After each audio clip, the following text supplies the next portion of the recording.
They thought she was just a guard.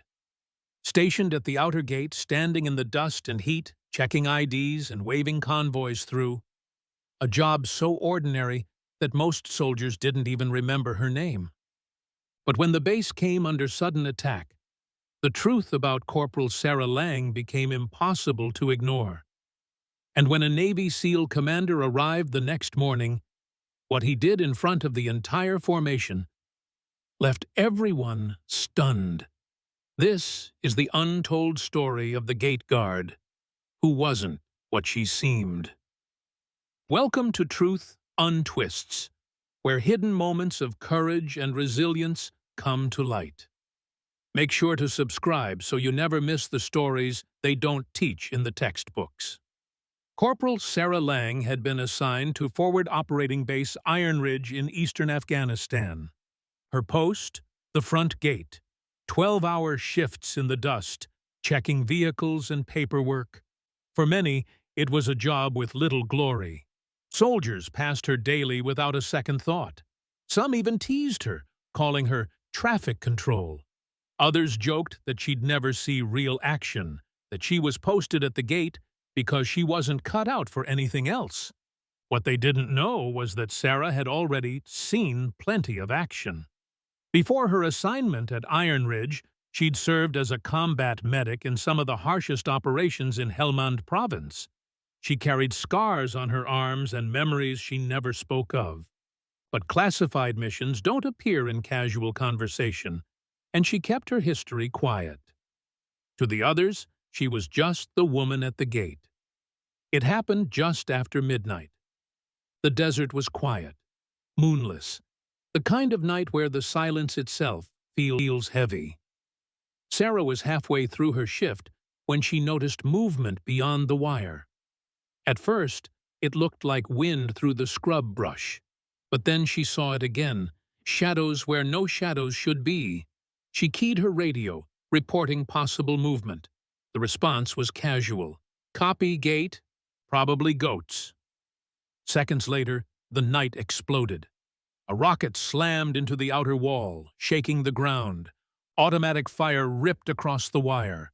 The compound lights flickered as sirens blared. The base was under coordinated attack. Soldiers scrambled from the barracks, some still pulling on helmets and body armor. Confusion spread fast. The attackers had chosen their target well, the gate. Sarah dropped to the ground, rifle pressed tight to her shoulder. She returned fire in controlled bursts, her training kicking in with calm precision. But then she noticed something no one else had. Among the shadows, two fighters were dragging a wounded American toward the wire. He must have been hit during the first volley outside the gate. If they reached him first, they'd use him as leverage, or worse. Sarah didn't hesitate. She left cover, sprinting across open ground, with bullets snapping past. Reaching the wounded soldier, she dragged him back under fire, her body shielding his as rounds sparked off the dirt around them. By the time backup arrived, she had already stabilized his bleeding with a field dressing movement so fast and steady that the medic team who relieved her thought she must have done this hundreds of times before. The firefight lasted nearly an hour. Mortars shook the walls. Insurgents tried twice to push through the gate, only to be cut down by determined defenders. And through it all, Sarah never wavered. She directed incoming squads to positions, spotted enemy movement through her optics, and kept pressure steady until the attack broke. When the firing finally stopped, the compound was littered with shell casings and smoke. The walls were scarred, but the gate had held, and the soldier she dragged back was alive because of her. At dawn, reinforcements arrived. Among them was a visiting SEAL detachment and their commander, Captain James Whitaker. He listened as the situation was briefed. Reports spoke of an unknown guard who had not only held the line, but also rescued a wounded soldier under fire. When Captain Whitaker asked who it was, every head turned toward Sarah. She stood quietly near the gate, dusty uniform still streaked with blood from dragging her comrade to safety. The captain walked straight up to her, studied her face for a long moment, then glanced down at the medic patch faintly sewn on the inside of her vest, a patch most had never noticed. And then, in front of the entire formation, he raised his hand in a crisp salute. The soldiers who had dismissed her froze in silence. No one expected a SEAL commander to salute a gate guard. But Whitaker knew the truth. He had seen her before, months earlier, on a classified joint operation where she had kept his team alive after an ambush. Her record was buried under red tape, her achievements locked away in classified files. But he remembered.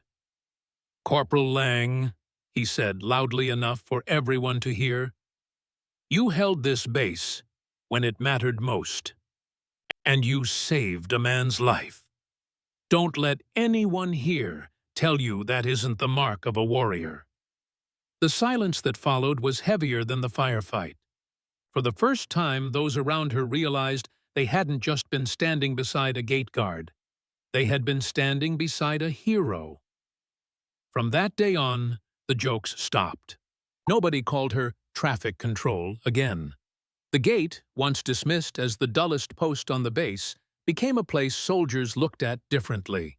Sarah never bragged. She didn't talk about what she'd done. She went back to her post, same as before, greeting convoys with the same steady professionalism. But the salute of a SEAL commander had rewritten her story in front of everyone. And long after she rotated home, soldiers still remembered the night the gate guard showed what true courage looked like. Corporal Sarah Lang's story is a reminder that courage often hides in the quietest places, that the people we underestimate may be the very ones who save us when everything falls apart. If this story moved you, share it with someone who's been overlooked or underestimated. And don't forget to subscribe to Truth Untwists for more untold military stories, where hidden heroes finally get the recognition they deserve. Because sometimes the post nobody wants becomes the stage where legends are made.